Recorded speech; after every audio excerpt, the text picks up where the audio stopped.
All right, Nick, let's talk about the Las Vegas Raiders. Trade deadline's coming.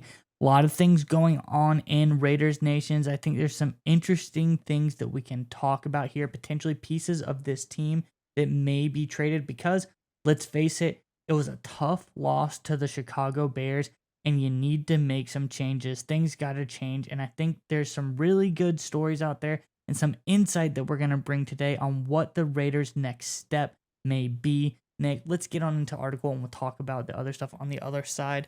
This, of course, is over on heavy.com. Some great sports or article writing over there. It says the Athletics' Tashawn Reed wrote that the Raiders have made Hunter Renfrow available according to league sources. And Bleacher Reports, Jordan Schultz said that Las Vegas has been trying to move the former Pro Bowler. From everything I've been told, the Raiders have been trying to move Renfrow really back to last season, and unfortunately they have not yet been able to find a suitor, in large part because of his contract, Solch said on October 24th.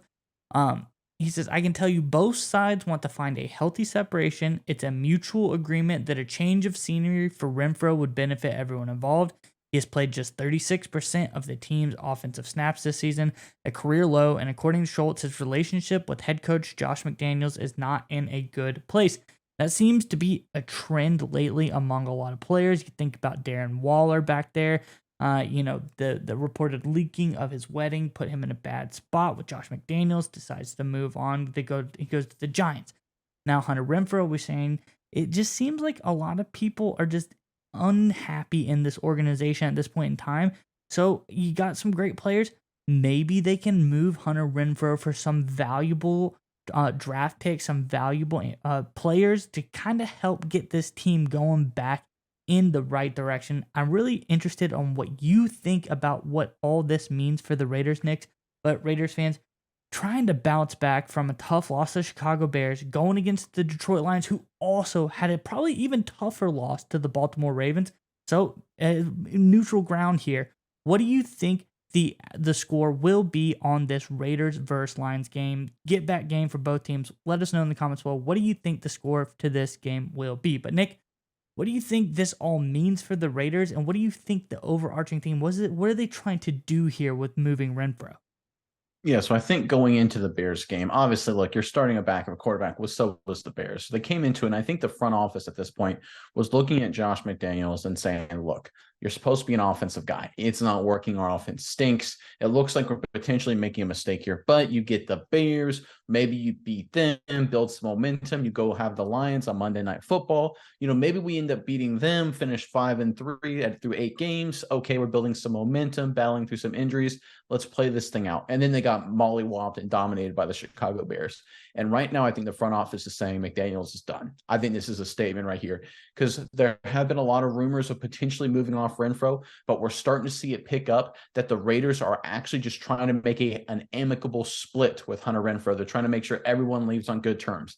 Now, why would you do that? Because obviously McDaniels and Renfrow are butting heads. Why would the Raiders organization, because we're not talking about McDaniels here, why would the Raiders organization separate itself from the head coach if not if the fact they're planning to move off of him, right? Because right now we always know the GM, the front office, the leadership, and the head coach, whenever it comes to player personnel decisions, they do everything they can publicly to appear on the same page. Behind closed doors can be a different story, but the fact that they're separating the fact that, hey, McDaniels, Hunter Renfrow don't get along, but we want to make sure, we leave on good terms with Hunter Renfrow and send him off somewhere else so that way he can be happy and we can get something in return. That to me shows a stark difference in the front office and how they're treating McDaniels. They're almost kind of treating him as the black sheep. They're saying, hey, listen, we're planning to probably move off of you anyway. Now we're just trying to focus towards 2024. And honestly, I think going into the Bears game, they wanted to see Aiden O'Connell, and I think I wanted to see him too. I didn't understand the Hoyer play, right? You were 3-3 going into that game. No one really expected the Raiders based on the division, right? Are you going to be better than the Kansas City Chiefs? Probably not. Why not put in the rookie, see what he can do, see if you can keep developing him? Instead, they go with Hoyer. It turns out to be a debacle. I think at this point, the front office has lost total faith in McDaniels, and they're doing everything they can to move off of him and then prepare for the future. And I think right now you're trying to set up a situation where you get a good trading partner with Hunter Renfrow, make Hunter Renfrow leave on good terms, and send a message to the football world saying, hey, listen, the Raiders are a place you want to go. If you're a free agent, if you're a guy looking for a trade destination, you're going to want to come to Las Vegas because we're getting rid of McDaniels. That to me is the message that's being sent from the Raiders front office right now. For whatever reason, they're not firing McDaniels at this point in the season. Maybe it's too early. Maybe they just want to kind of play it just in case it turns around. But to me, Mize, this is a sign. McDaniels is on his way out, and the Raiders are preparing for 2024. Yeah, and I completely agree with that sentiment because we need forgetting the biggest part of this.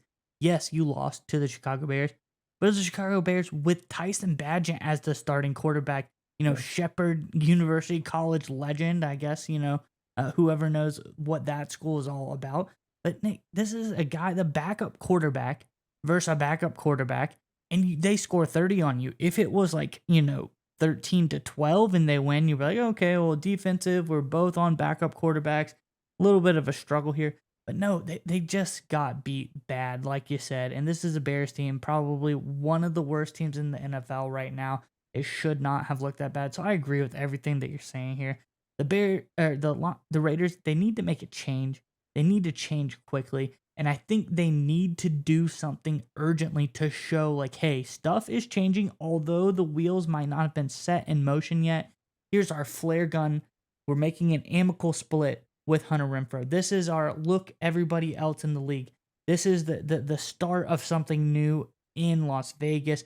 Something better is happening. This is a good place to play, like you said. It's a great place to live. I'm sure players would love to live in Las Vegas.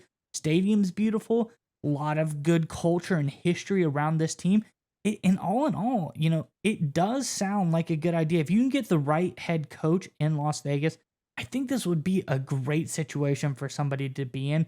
And I think the Raiders are making the right first step.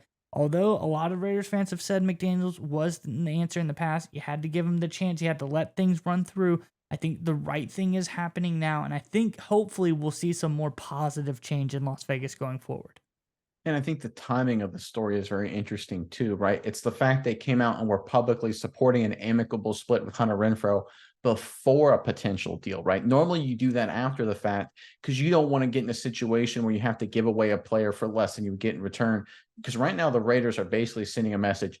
Anybody want Hunter Renfrow? We just want to make Las Vegas look like a place that knows what the heck they're doing. We're trying to get on everybody's good side. Ignore Josh McDaniels. We all know he's an idiot. We're going to fire him in a few weeks anyway.